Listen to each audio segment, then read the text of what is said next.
Sie hören uns ab, weil es kann ja sein, wir sind bei einer Verbrecherorganisation dabei. Ein falsches Wort am Telefon, dann kommt gleich schwer bewaffnet ohne Durchsuchungsbefehl die Polizei. Vielleicht ist von uns ja irgendwer Terrorist. Sie Daten, die finden, egal wo du bist. Ein falscher Verdacht und du bist schneller als du meinst, spurlos verschwunden und für immer vermisst.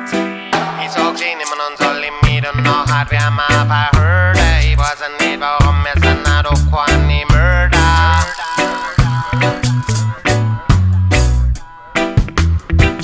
Sie sind überall, du kannst ihn nicht verstecken, sie finden die auf jeden Fall. Sie sind überall, ob man mingen oder nicht, sie erschaffen die Weltordnung neu. Sie sind überall, du kannst ihn nicht verstecken, sie finden die, wenn's wollen, auf jeden Fall. Sie sind überall.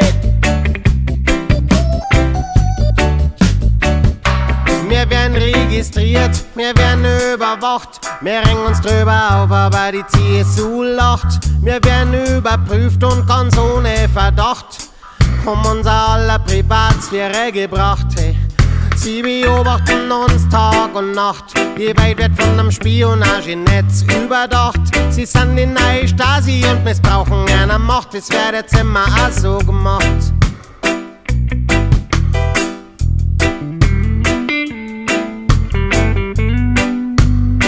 Es wird jetzt immer auch so gemacht.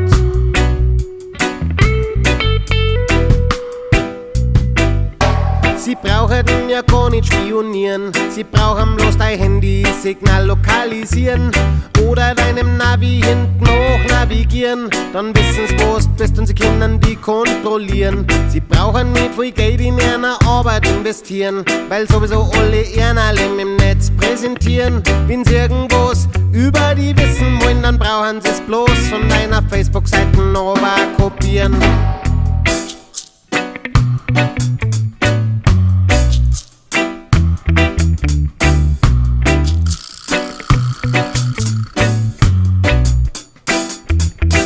Sie sind überall, du kannst ihn nicht verstecken, sie finden die auf jeden Fall. Sie sind überall, ob man mingen oder nicht, sie erschaffen die Weltordnung neu. Sie sind überall, du kannst ihn nicht verstecken, sie finden die, wenn's wollen, auf jeden Fall. Sie sind